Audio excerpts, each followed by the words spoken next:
como é que ele se relaciona, né?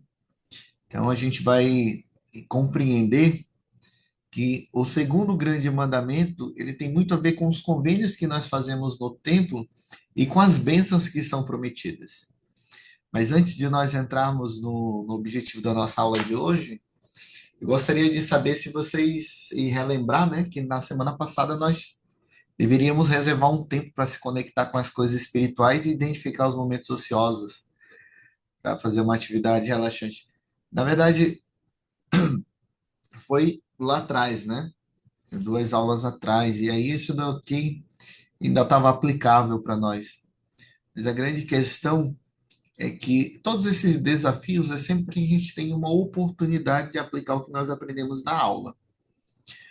E como eu falei, né, a aula de hoje ela tem o objetivo de a gente pegar o exemplo do Salvador e aplicar em nossas vidas de modo que a gente consiga, acima de tudo, aí, estabelecer um padrão, ter um padrão e consiga viver os convênios que nós fazemos. O tema da nossa aula hoje ele vai estar todo sobre uma perspectiva, né, de um discurso proferido pelo presidente Nelson, um discurso que proferido em abril de 2022, aonde ele fala sobre o poder de seguir o exemplo do Salvador Jesus Cristo para criar um ímpeto espiritual em nossas vidas. E essa palavra ímpeto, ela é muito interessante porque tem a ver com impulso, ser impulsionado espiritualmente. O que que tem me impulsionado? E aí eu mandei uma pergunta para vocês lá no grupo do WhatsApp. O que que eu tenho feito para me manter ativo no caminho do Senhor ao ponto de aumentar a minha espiritualidade? Vocês chegaram a refletir sobre isso? A que conclusão vocês chegaram? Qual é a resposta que vocês têm? Eu gostaria de pelo menos ouvir alguns de vocês. Se não viram, está aqui a pergunta, né? O que que eu tenho feito? O que que vocês têm feito para manter ativo, para se manter ativo no caminho?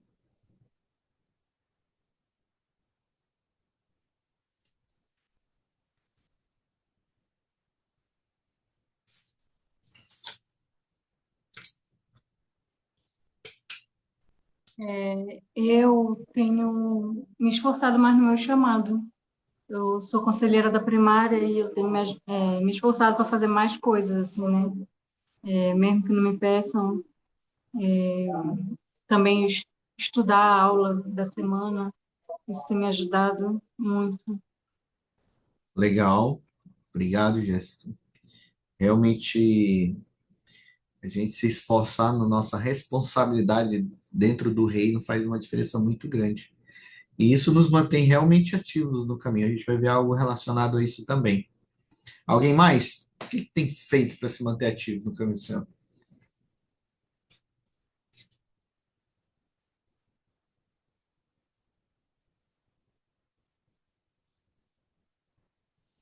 Muito bom. Fiquem com essa pergunta em mente, porque ela é muito interessante, porque, como eu falei para vocês, a gente vai ver um pouco sobre o discurso do ímpeto espiritual. E o ímpeto refere-se a um movimento ou um impulso súbito, violento e repentino, podendo também significar força que eleva algo ou alguém para frente. E quando nós pensamos em ímpeto espiritual, eu fiquei pensando assim, o que eu posso trazer para a aula de hoje que pode nos ajudar a compreender de maneira mais clara e objetiva como é que esse ímpeto espiritual ele pode funcionar. E aí é óbvio que dentro do discurso existem 5 conselhos para nos ajudar nesse ponto. Mas a grande questão que eu gostaria é de criar em vocês um senso crítico antes, tá? Por isso eu faço a seguinte pergunta para vocês. Quando vocês pensam na vida do Salvador, quais atos de amor e serviço vêm à mente de vocês? Estão pensando na vida do Salvador. Quais são os atos de amor e serviço que vêm à mente de vocês? Só fala. Ó, me veio esse. Quando ele alimentou a multidão, quando ele curou, né? São Legal, os dois que me vieram à mente. muito bom. Juliana, o que que veio à sua mente? Sabrina, Cristiano, Ele buscava ensinar as pessoas, foi a primeira coisa que veio na minha cabeça. E ele sempre muito estava bom. buscando ali ensinar as pessoas. Isso. Legal, né? Assim, o Salvador realmente ele buscava utilizar as oportunidades que ele tinha. A multidão seguia. Então ele sempre procurava momentos oportunos para ensinar de acordo com os costumes do povo. E isso era bom porque era mais fácil de eles entenderem o que o Senhor queria ensinar. Excelente, Juliana. Alguém mais? Sabrina, Cristiano? Que veio à mente de vocês?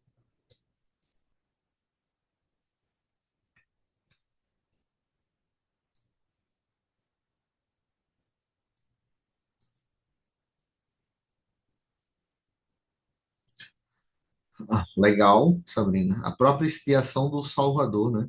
Ela é um ato de amor muito bom. E aí em cima dessa pergunta, eu faço outra. Como ele demonstra cuidado genuíno pelas pessoas? O que que o Salvador fazia que demonstrava um cuidado genuíno? Eu vou até pegar a deixa aqui que foi dada, né? Que é sobre a questão de ele alimentar a multidão, né? Ele se preocupava com as pessoas o seguiam por tanto tempo e elas estavam cansadas, com fome e com sede, e o Senhor se ele se encheu, né, de uma íntima compaixão. Vocês lembram de alguma outra ocasião em que ele demonstra cuidado genuíno para com as pessoas?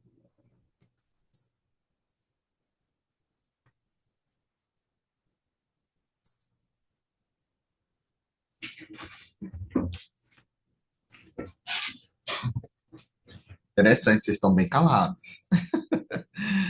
Então vamos lá. O profeta ele estabeleceu pelo menos 5 ações que nós precisamos tomar para que o ímpeto espiritual ele seja constante em nossas vidas. Então, quando a gente falar de ímpeto espiritual, entendam o seguinte: uma força que me impulsiona espiritualmente, a viver espiritualmente, a viver as coisas do espírito, certo? E a ideia é que dentro dessas 5 ações que nós vamos ver hoje, a gente aprenda a manter o ímpeto espiritual, essa força. Uma vez que, em meio a todas as nossas atividades, em meio a tantas coisas que têm acontecido, às vezes a gente se sente desmotivado ou nos sentimos presos em viver algumas leis, em viver alguns mandamentos, em aguardar alguns convênios, não por querermos, mas pelas circunstâncias nos forçarem muitas vezes a não guardar os convênios e não se achegar ao Senhor e não aprender com Ele. E a primeira ação que nós precisamos ter em mente é o seguinte: é em cima dessa pergunta, o que que significa entrar e permanecer no caminho do convênio, na visão de vocês?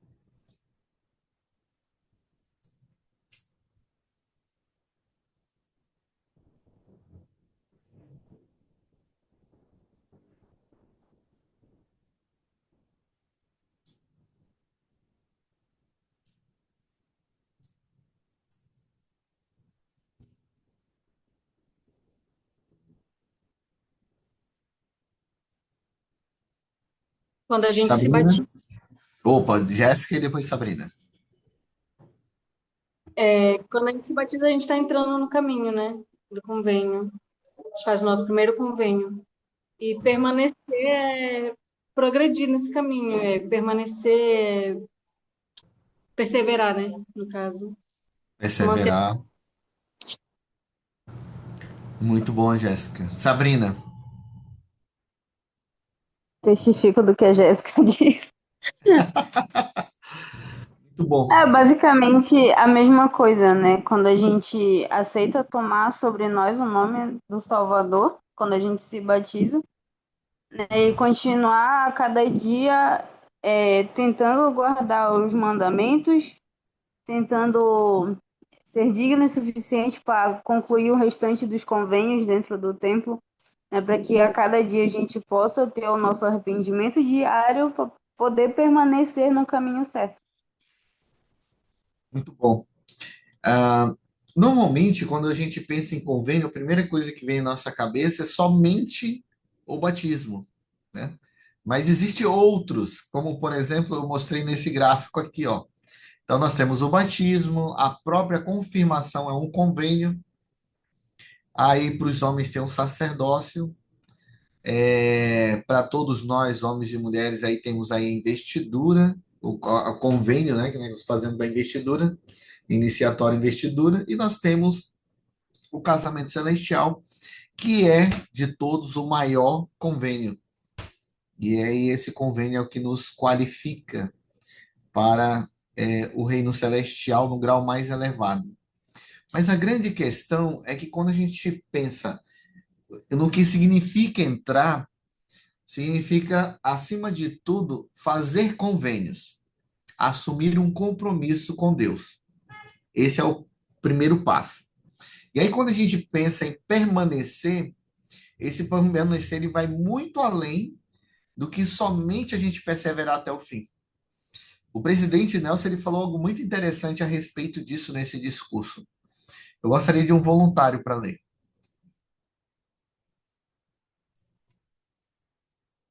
Eu posso ler. Vai lá, Juliana. No caminho do convênio, ao sermos batizados e ao fazermos nosso primeiro convênio com Deus, sempre tomamos o sacramento. Prometemos novamente tomar sobre nós o nome do Salvador, lembrarmos dele e guardar seus mandamentos. Em troca, Deus nos assegura que sempre teremos o Espírito do Senhor conosco. Depois, fazemos convênios adicionais no templo, onde recebemos promessas ainda maiores. As ordenanças e os convênios nos dão acesso ao poder de Deus. O caminho do convênio é o único que conduz à exaltação e à vida eterna. Muito bom. Quando eu pego essa declaração do profeta, juntamente com a pergunta, o que significa entrar e permanecer do caminho do convênio, o que que vem à mente de vocês? Qual é o sentimento de vocês?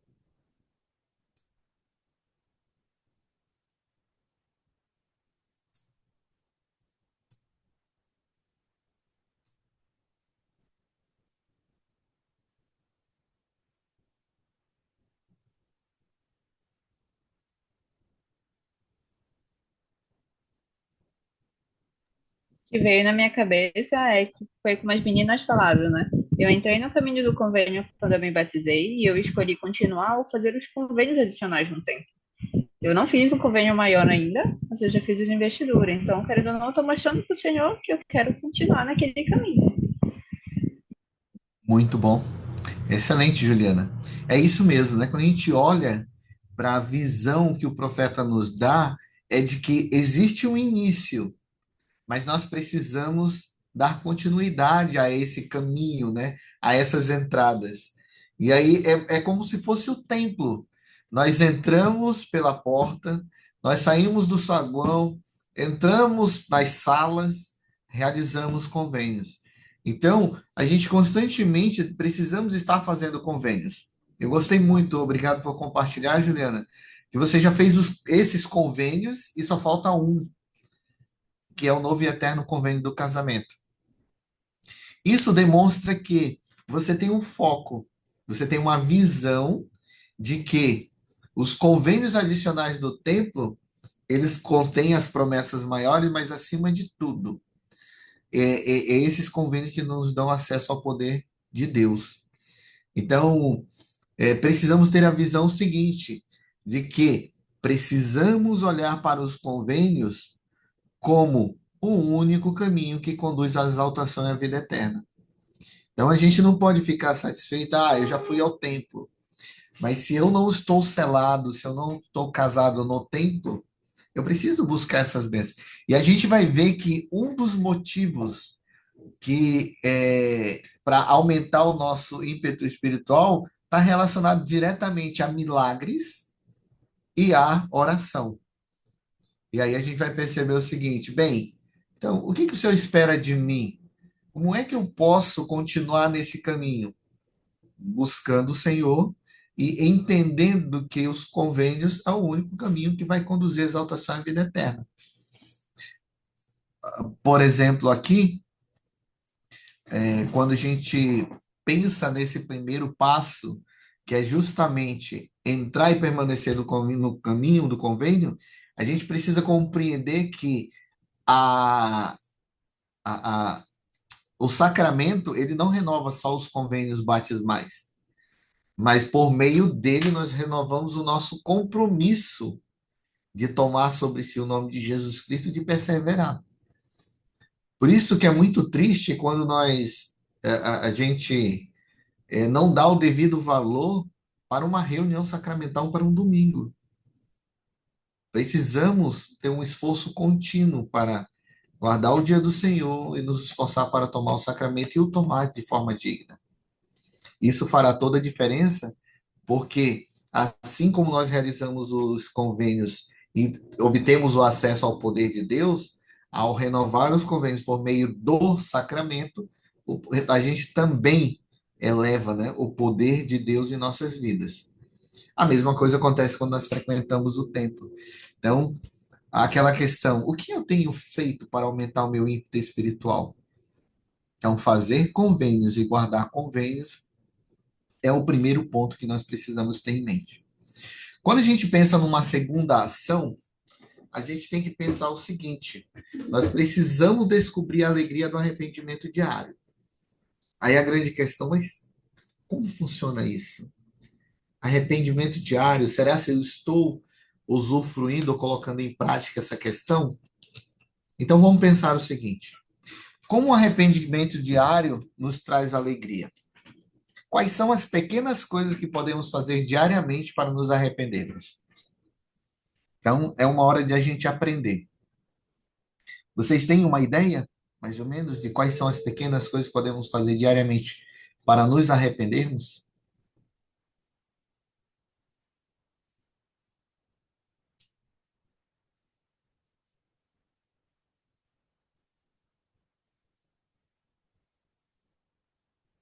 Por exemplo, o que você tem feito? Sabrina, Eu acho que o começo de tudo é uma oração, né? Que é uma conversa sincera com o Pai Celestial, né? Pedindo perdão pelos nossos erros. Porque nós somos sujeitos aos erros todos os dias. Por isso que o arrependimento tem que ser diário. Então, acho que tudo começa com uma conversa sincera com ele, né? Falar o que a gente fez de errado ou o que a gente acredita que possa ser errado na visão dele, né? Pedir esse perdão diário também para ele. muito bom, excelente, Sabrina. Interessante, me veio um sentimento agora de compartilhar isso com vocês, né? Será que a gente tem refletido sobre nossas ações ao final do dia? Se elas foram boas, se elas foram ruins? Pensei nisso agora. Será que eu tenho refletido a respeito? Porque quando a gente toma o sacramento, é esperado que nós possamos refletir sobre as nossas ações e pedir perdão a Deus e, por meio do sacramento, renovar os convênios que nós fizemos com Ele. Mas, assim, eu não recordo eu me recordo de fazer as orações, mas não de ponderar a respeito de minhas ações, né? Então, pelo menos para mim, veio um sentimento agora de que eu preciso fazer mais isso, ponderar a respeito de minhas ações, se elas estão sendo boas ou não, e se elas não estão sendo boas, é uma oportunidade de praticar o arrependimento diário, porque o próprio profeta ele citou Mateus 6,14, que diz o seguinte, e vocês podem acompanhar: porque se perdoardes aos homens as suas ofensas, também vosso Pai Celestial vos perdoará a vós. Aí eu pergunto para vocês, o que que essa escritura pode nos ensinar sobre o arrependimento diário?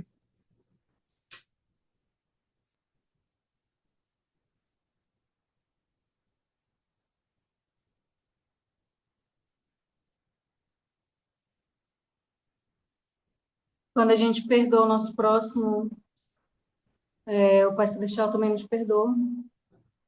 Muito bom. Será que a gente consegue passar um dia sem que alguém nos ofenda ou sem que a gente ofenda alguma pessoa? O que vocês acham? Acho difícil. Eu pensei nisso agora e eu concordo plenamente com você, Juliana. É muito difícil. É bem provável que a gente, inconscientemente, a gente esteja ofendendo algumas pessoas sem que a gente saiba. E aí a grande questão, e como? Como fazer para que é, é, eu, né, eu tenha utilize, usufrua desse poder do perdão em minha vida. E aí o Senhor, ele coloca aqui no versículo, né? Perdoando as ofensas dos homens, perdoando as ofensas que são feitas a nós. Esse é o único caminho. A gente não vai ter como saber se nós magoamos ou não, quantas pessoas magoamos ou não. Principalmente em pessoas que trabalham com atendimento ao público. Vocês sabiam disso? As pessoas que trabalham no atendimento ao público normalmente ofendem muitas pessoas, não por querer, mas por serem mal compreendidas e as pessoas se ofenderem. Isso é muito comum. E a despeito disso, olha só o que o profeta de Deus ele falou que eu achei muito interessante. Ele disse o seguinte: o arrependimento é exigido de cada pessoa responsável que deseja a glória eterna. Não há exceções. Então, para aqueles que desejam a glória eterna, o arrependimento ele é exigido. Então, se eu quero o reino celestial, eu preciso me arrepender, eu preciso perdoar as pessoas. E ele continua: não temam, não adiem o arrependimento. Satanás se deleita com seu sofrimento. Não demorem, removam a influência dele de sua vida. Comecem hoje a vivenciar a alegria que advém de abandonar o homem natural. O Salvador nos ama sempre, mas especialmente quando nos arrependemos. Ele prometeu que, embora os montes se moverão e os outeiros tremerão, minha benignidade não se desviará de ti. Alguma coisa do que nós vimos até agora que chamou a atenção de vocês? O Espírito tocou e disse assim: ó, isso daqui é interessante.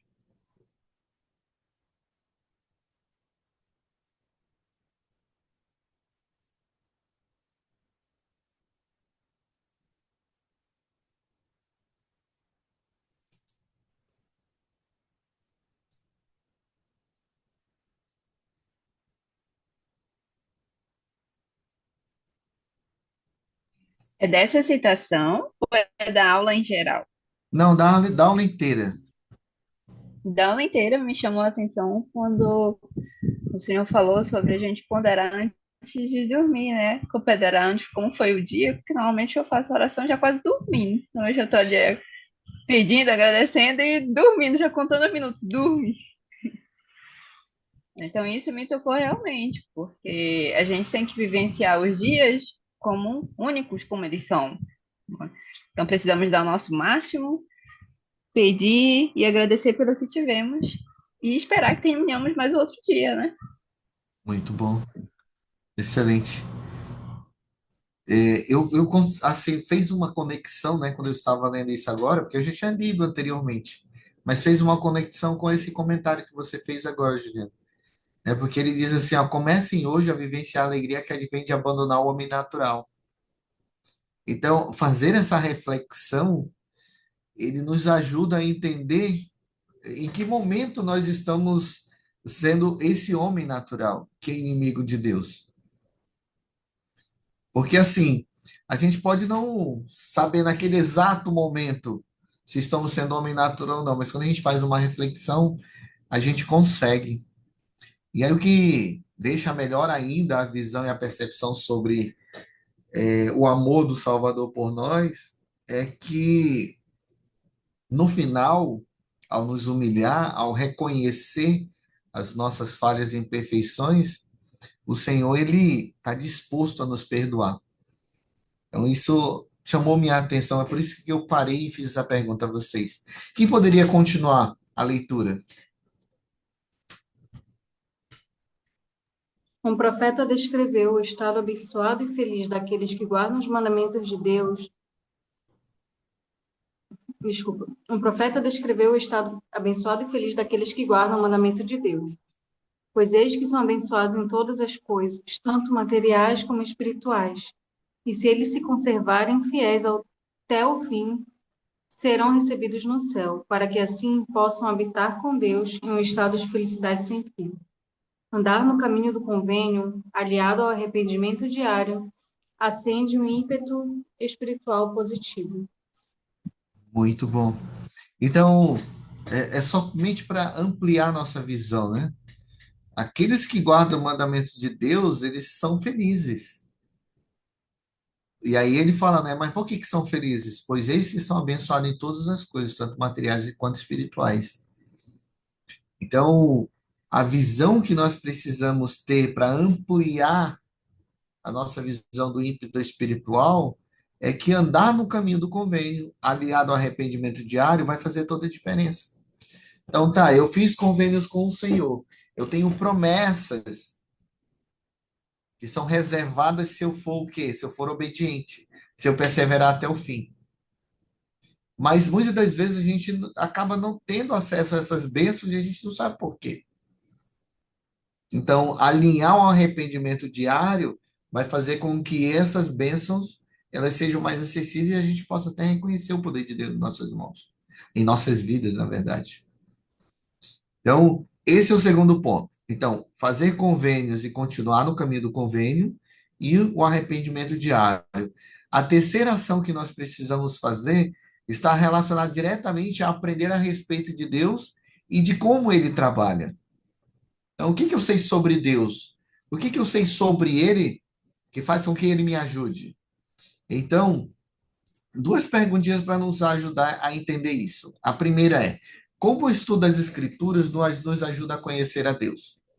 Que tipo de adoração pessoal ou familiar podemos realizar para fortalecer nossa fé? O que que vocês responderiam a uma dessas perguntas?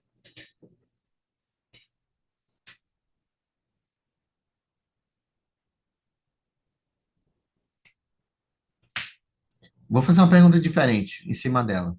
Vocês já tiveram alguma experiência em que o estudo das Escrituras ajudou vocês a conhecer mais sobre Deus? Ou que ajudou vocês a fortalecer a fé de vocês?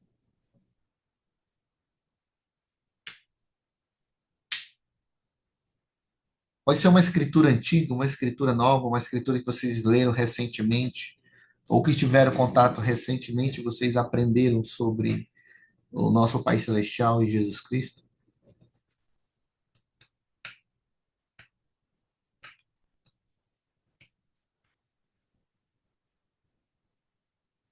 Gabriel,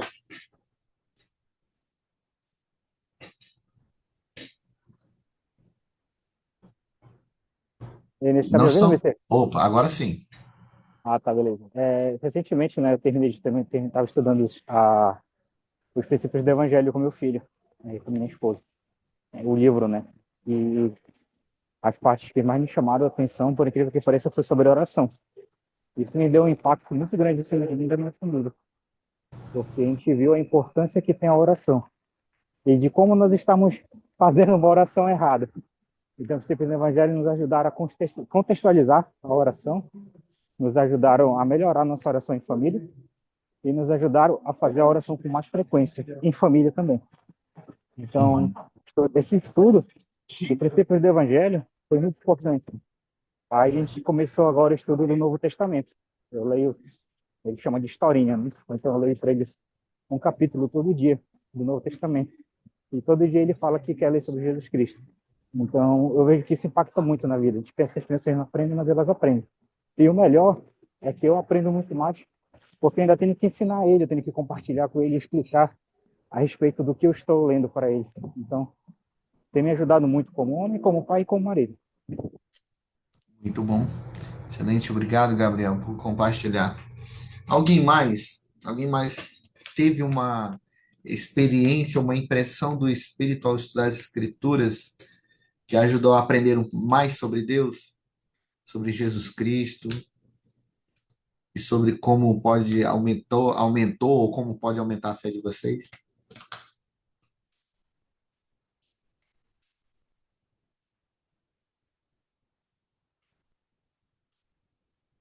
Se vocês se sentirem movidos a.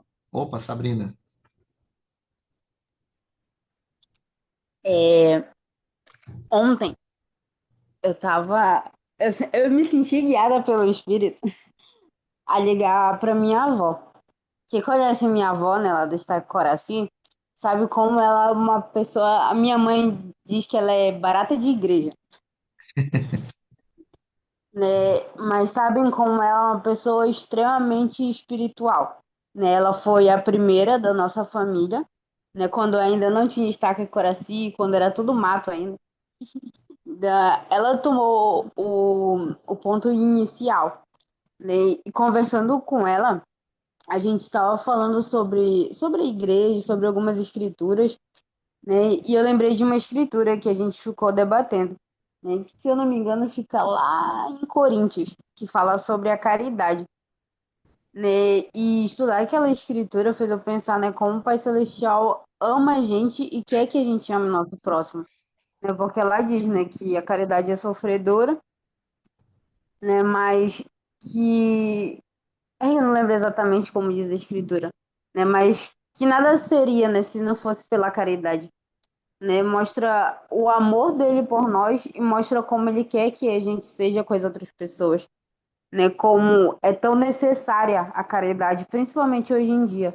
A minha avó estava falando sobre uma situação que ela tinha presenciado, né, onde ela trabalha, e ela falou que ela tinha ficado muito triste com aquela situação, né, com toda aquela falta de empatia Uhum. e caridade, né?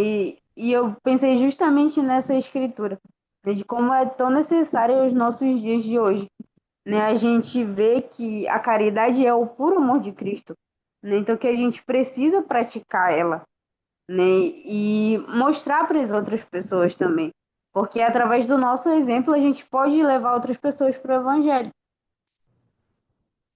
Muito bom. Excelente, Sabrina. E isso é muito interessante que você citou, né? Fica em Coríntios 13. São 6 versículos. Mas fica em 1 Coríntios 13, quando ele fala sobre a caridade é sofredora, é benigna, né? E a caridade é o puro amor de Cristo, o puro amor de Deus. Então, realmente, as escrituras, elas nos ajudam a conhecer mais sobre Deus.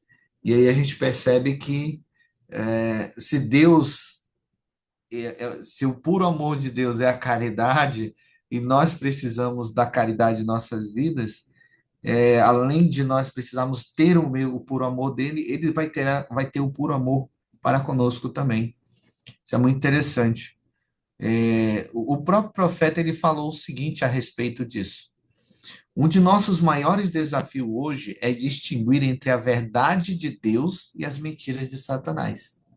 É por isso que o Senhor nos advertiu a orar sempre, para que vençamos Satanás e escapemos das mãos dos servos de Satanás, que apoia o trabalho dele. Então, eu não sei se vocês tiveram alguma experiência, né, significativa, no sentido em que a Escritura respondeu a um conflito ou uma dúvida que vocês estavam tendo. Mas eu gostei muito, por exemplo, do que a Jéssica colocou aqui no chat, né? Ela falou que os hinos são um tipo de adoração pessoal que me ajuda. E aí eu estava justamente pensando sobre isso. Eu fiz uma viagem agora para Bragança, e aí é um pouquinho demorado, né? Chegar lá de carro. E aí voltar também. Mas eu fui ouvindo as músicas dos jovens. E, nossa, como tem doutrina, como fala sobre o puro amor de Cristo. E aí eu fui refletindo a respeito das músicas. Meio que no automático dirigindo, né? Porque você refletir sobre uma música e dirigir é meio complicado um pouco, mas deu para fazer isso. E aí eu lembrei do seguinte, que os nossos desafios hoje, quando a gente entra no caminho e se esforça, ele é meio que particular. Aí vocês vão entender por que que eu estou falando isso. Se assemelha muito à experiência que Moisés teve. É óbvio que Satanás ele não vai aparecer pessoalmente e vai bramar, ou até pode. mas ele não vai fazer isso dessa maneira conosco hoje. Mas o fato é que todas as vezes que nós nos achegamos a Deus, Satanás procura um meio para que a gente tropece, uma pedra de tropeço. E aí a grande pergunta que fica é: e como fazer isso na prática? Qual é o padrão que nós devemos seguir todas as vezes que nós nos depararmos com a verdade de Deus e a mentira de Satanás? Como distinguir? Como fazer isso? E o profeta de Deus, ele ensinou algo muito interessante. Ele disse o seguinte, né, utilizando aí as palavras de Moisés, a experiência de Moisés. Toda a experiência dele está lá em Moisés 1, do 1 ao 26, mas a gente vai ver somente dois versículos. Um voluntário para ler para a gente. Bendito seja o nome de meu Deus, pois seu espírito não se apartou completamente de mim. Por outro lado, onde está tua glória? Porque para mim é treva. E posso discernir entre ti e Deus, pois Deus disse: adora a Deus, porque só a ele servirás. E também Moisés disse: não cessarei de invocar a Deus, porque tenho outras coisas a perguntar, pois sua glória tem estado sobre mim, portanto, posso discernir entre ele e ti, e tira-te daqui, Satanás. O que que nós podemos aprender sobre a pergunta anterior e essa experiência de Moisés? Como fazer na prática o discernimento? Como saber se é de Deus e se é de Satanás? E como tomar a decisão de seguir as verdades de Deus?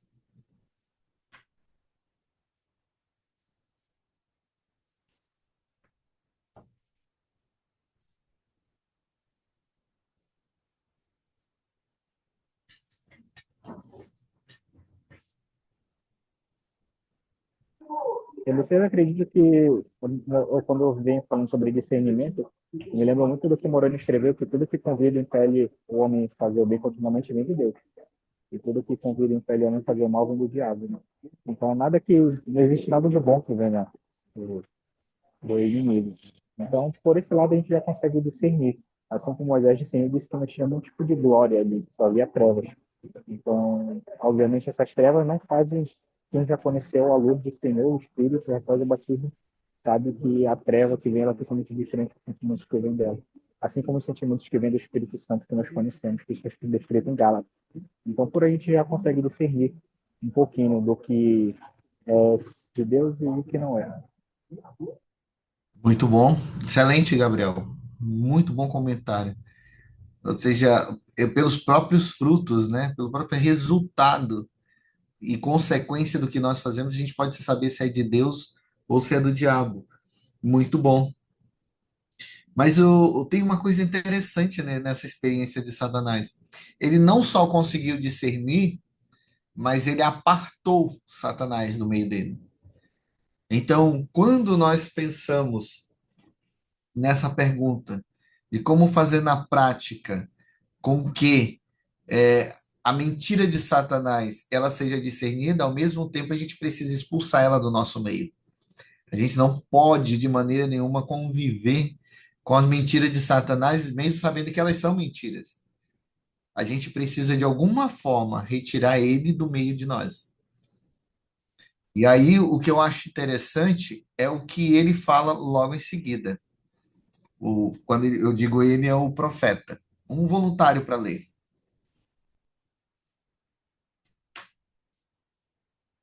Devemos seguir esse exemplo. Remova a influência de Satanás de sua vida. Suplico que não o siga até seu abismo da miséria e angústia sem fim. Portanto, o antídoto para o artifício de Satanás é claro. Precisamos de experiências diárias de adoração ao Senhor e de estudo do Evangelho. Imploro que deixem que Deus prevaleça em sua vida. Deem ao Senhor uma parte justa de seu tempo. Ao fazerem isso, observem o que acontecerá a seu ímpeto espiritual positivo. Bom, gostaria de comentar, Juliana, nessa sua leitura, o que chamou a tua atenção? Aqui ele explicou, né, o antídoto para os artifícios de Satanás. Ele fala sobre as experiências diárias de adoração ao Senhor, que aí nossas experiências mesmo no dia a dia, no templo, talvez também. Estudo do Evangelho, como o Gabriel compartilha, que ele faz com a família dele, né? O que é muito bom. E ele fala sobre dar para o Senhor uma parte justa do nosso tempo, porque hoje praticamente está impossível gerir assim, tudo que a gente precisa fazer no dia, né? 24 horas se tornou muito pouco. E é interessante que veio na mente, Juliana, aquilo que você comentou, né?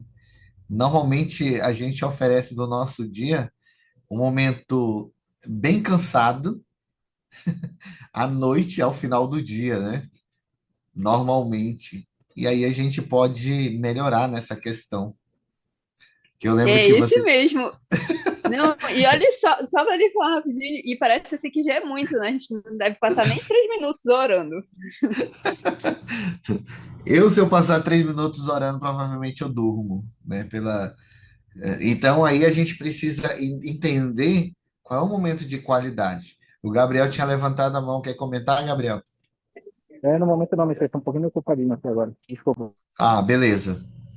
Mas a gente precisa ter essa visão, né, de que Deus, ele precisa prevalecer, mas ele só vai prevalecer em nossas vidas se a gente tiver tempo para ele.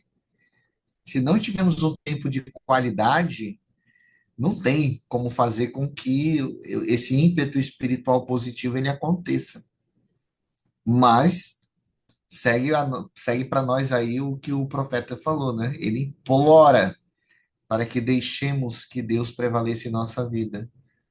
Então, eu acho muito interessante essa questão de um profeta de Deus ele implorar a todos nós que a gente permita que Deus prevaleça. Mas é aquela questão, né? Está diretamente relacionado a nós darmos um tempo de qualidade a Deus, a nossa parte espiritual. Então, tanto na oração como no estudo das Escrituras. E aí a gente fala no dia a dia. Então, o terceiro ponto. Ô, Gabriel, pode ir lá. Desculpa que eu estava um pouquinho ocupado aqui.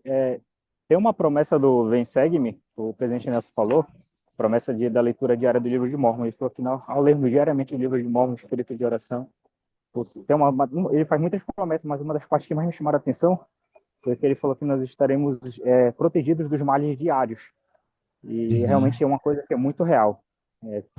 Sempre compartilhei com a minha esposa que os males diários são todas as coisas que venham a prejudicar a nossa forma física e a nossa forma espiritual.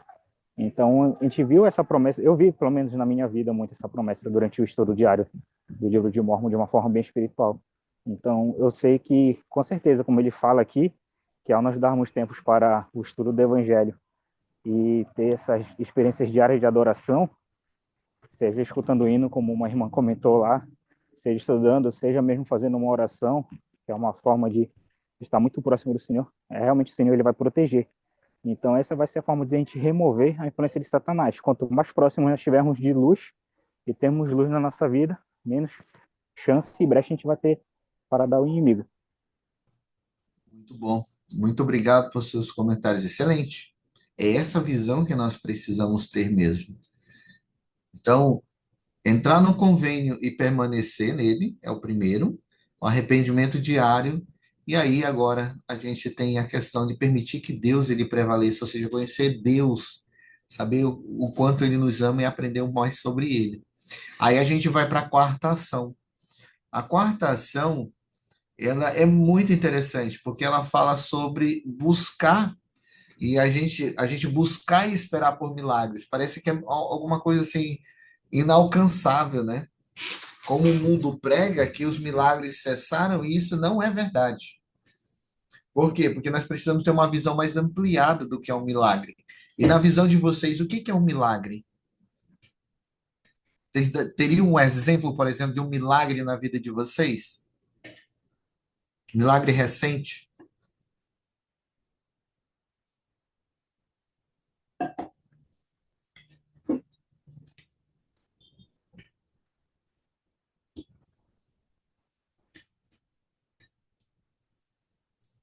Vamos lá para as palavras do profeta. Olha só o que ele falou sobre essa questão dos milagres. Ele disse o seguinte: Façam um trabalho espiritual e vejam os milagres. Peçam a Deus em oração que os ajude a ter esse tipo de fé. Prometo-lhes que podem vivenciar por si mesmo que Jesus Cristo dá força ao cansado e multiplica as forças dos que não têm nenhum vigor.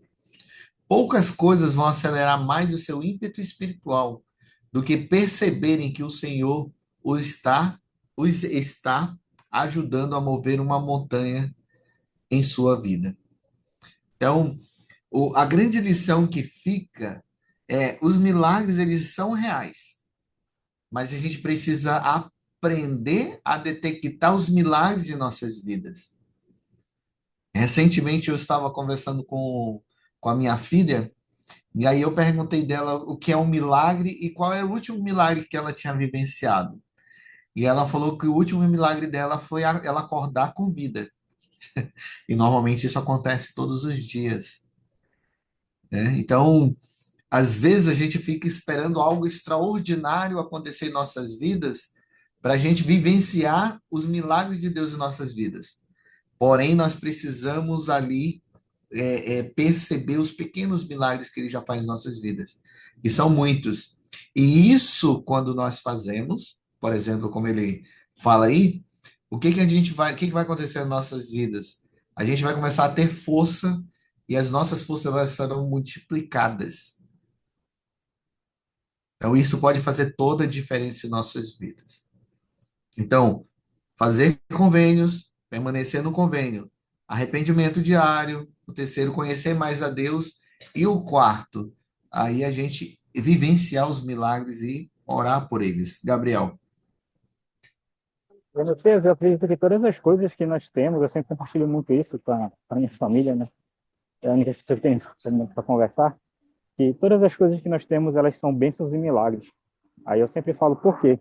Porque nós aprendemos no templo, aprendendo nas escrituras, que nós viemos aqui para a terra apenas para fazer duas coisas, ser testados e provados. Não fala lá que a gente vai ser abençoado. O Senhor, ele é regalia. Então, todas as coisas que nós temos são milagres. A partir do momento que eu pego, ponho em minhas mãos sobre a cabeça do meu filho ou da minha esposa, para dar uma certa bênção neles, e eles ficam bons, curados, esse é um milagre. Sim. Então, eu acredito que todas essas coisas, elas são milagres na nossa vida. São muitas bênçãos e muitas regalias. Porque o Senhor, ele foi implícito a dizer que a gente está aqui para ser testado e provado, né? Então, todas as coisas eu considero grandes milagres. O fato de nós estarmos reunidos hoje aqui pode não passar essa impressão, mas é um milagre. O Senhor ele reservou vocês para esse momento, para vocês aprenderem um pouco mais sobre como aumentar o ímpeto espiritual. E a gente não pode diminuir esse efeito. Vocês poderiam estar fazendo qualquer coisa, vocês poderiam estar envolvidos com qualquer coisa, vocês poderiam estar desprendendo tempo de qualidade com outras coisas, mas vocês tomaram uma decisão. Não sei o que impulsionou vocês, mas o fato de vocês terem sido impulsionados para poder estar nessa aula hoje é um milagre. Jéssica. Outro dia, né, acho que há uns 2 meses atrás, aconteceu o que eu considero assim, um grande milagre na nossa casa. A gente todo dia ora por proteção, né? De manhã, no almoço e à noite.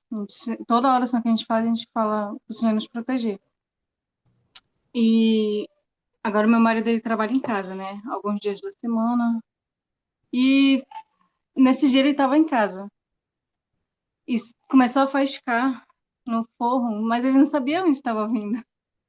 E ele abriu justamente o forro onde estava pegando fogo. E para mim, eu considerei aquilo um milagre. Ele apagou imediatamente, a gente desligou, né? A energia foi o fio que estava faiscando. E eu considerei um milagre porque se ele não estivesse em casa, a casa teria pegado fogo, né? Mas ele nesse dia estava em casa, justamente no dia que soltou essa faísca. E quando eu li essa frase, façam o trabalho espiritual e vejam os milagres, né? Acho que o trabalho espiritual da gente todo dia orar, pedindo proteção a Deus, né? As crianças oram pedindo proteção, que nada de ruim aconteça, eles falam, né? Sempre essa frase, que nada de ruim nos aconteça. E veio esse milagre, né? De o Senhor nos proteger. Muito bom. Isso é real. Essa mesma situação, por exemplo, que foi um milagre para você, já não foi tanto para alguns irmãos de Macapá, por exemplo, que perdeu toda a casa em função de um incêndio, né, que começou na fiação. Então, realmente a gente precisa reconhecer essas pequenas milagres, e eles estão muito presentes em nossas vidas à medida em que a gente faz o trabalho espiritual em nossas vidas, em nosso lar. A quinta ação que nós precisamos e podemos tomar, ela está relacionada diretamente a encerrar conflitos em nossa vida pessoal. Nós precisamos viver mais em paz. E aí, duas perguntas que nos motivam, que nos impulsionam a ter essa visão e essa percepção é o seguinte: como o perdão se relaciona com o ímpeto espiritual, né? Quando eu falo de me impulsionar espiritualmente, e eu penso no perdão, como é que ele se relaciona? Que tipo de conflito nós podemos encerrar em nossas vidas hoje? O profeta de Deus, ele falou algo interessante, que nos ajuda bastante. E aí eu gostaria muito que vocês pudessem ouvir com bastante atenção. E aí o que vocês sentirem, compartilha com a gente aqui. Ele diz o seguinte: repito o meu convite para que se encerrem os conflitos em sua vida. Exerçam a humanidade, a coragem e a força necessária, tanto para perdoar quanto para buscar o perdão. O Salvador prometeu que, se perdoarmos aos homens as suas ofensas, também nosso Pai Celestial nos perdoará. Quando o Salvador expiou por toda a humanidade, ele abriu um caminho para que aqueles que o seguem tenham acesso a seu poder de cura, de fortalecimento e de redenção. Esses privilégios espirituais estão disponíveis a todos os que buscam ouvi-lo e segui-lo. O que vem à mente de vocês, o que vem ao coração de vocês quando o Senhor ele faz esse convite? Encerrem os conflitos em suas vidas.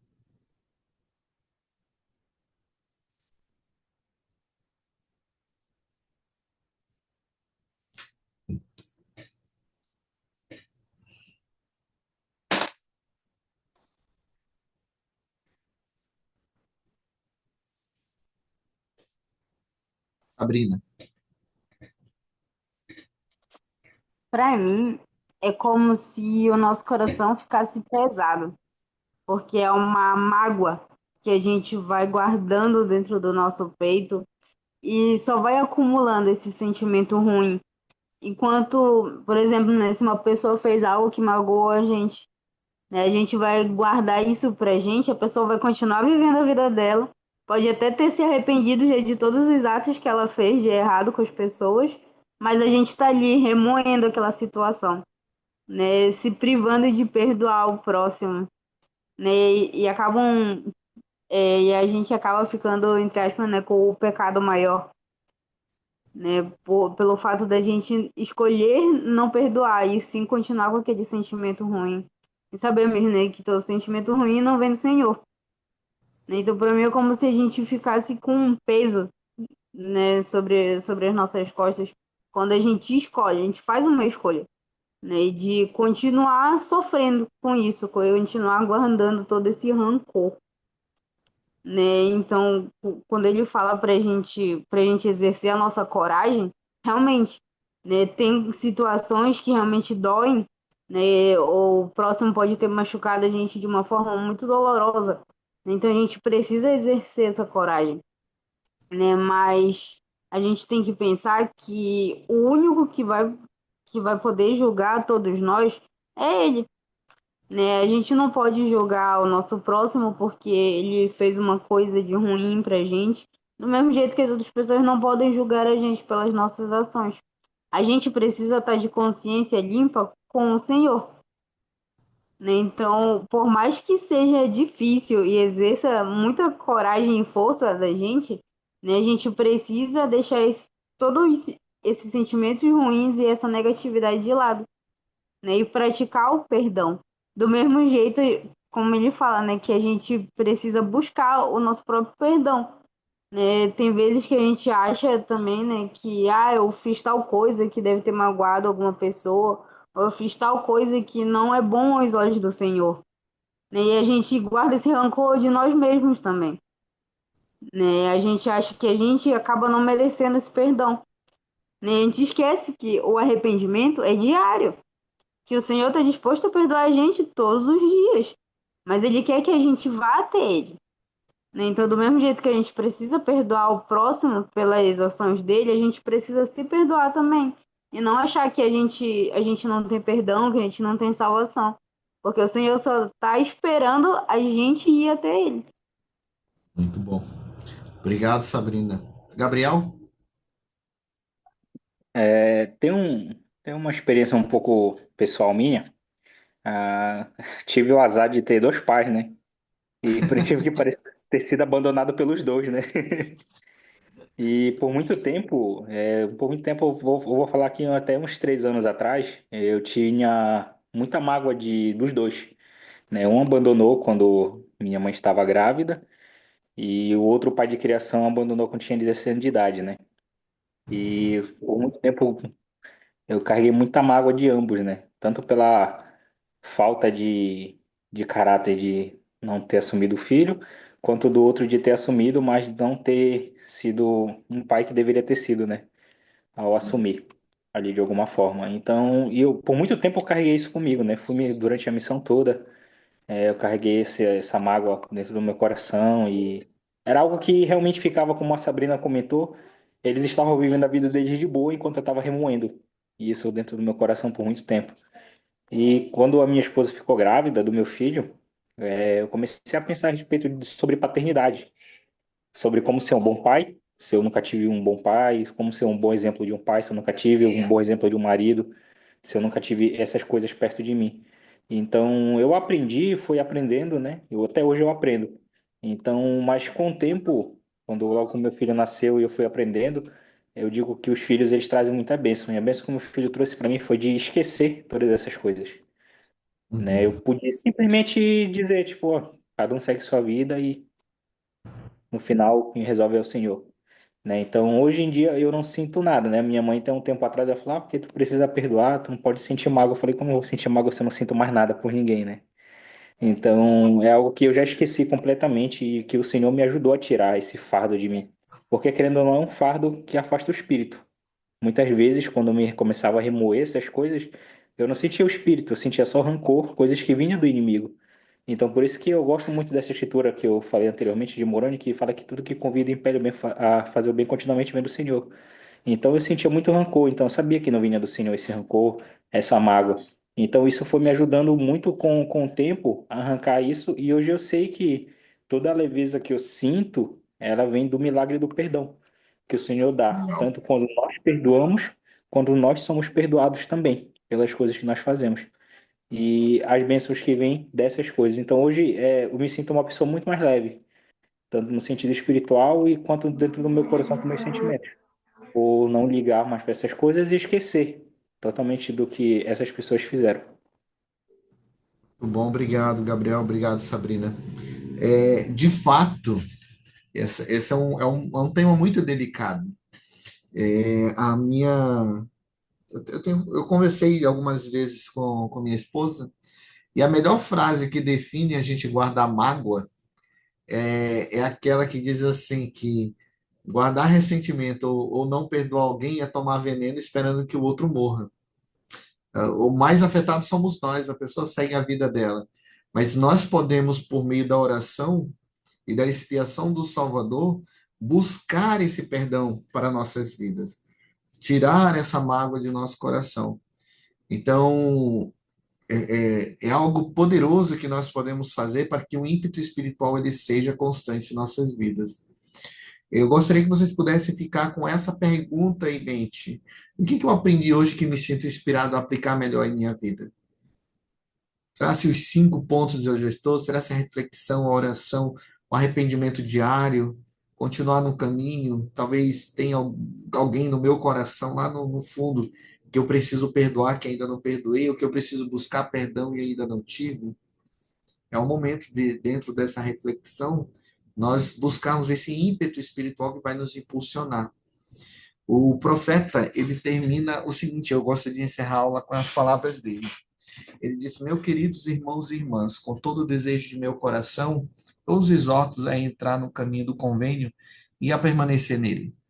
Então, se nós já fizemos todos os convênios, que permanecemos nele. Se a gente ainda não entrou, ainda falta convênios, ainda falta o novo e eterno convênio do casamento, que a gente possa buscar. E aí ele diz: vivencie a alegria do arrependimento diário, aprendam a respeito de Deus e de como ele trabalha.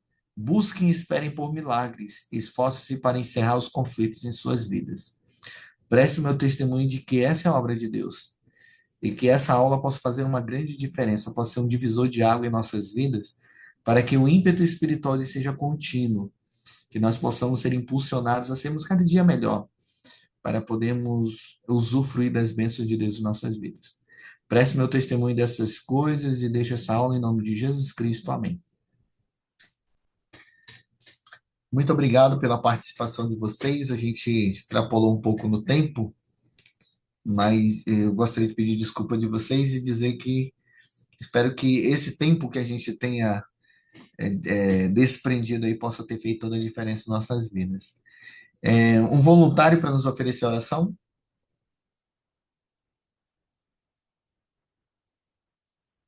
A nossa próxima aula é chamar o domingo deleitoso.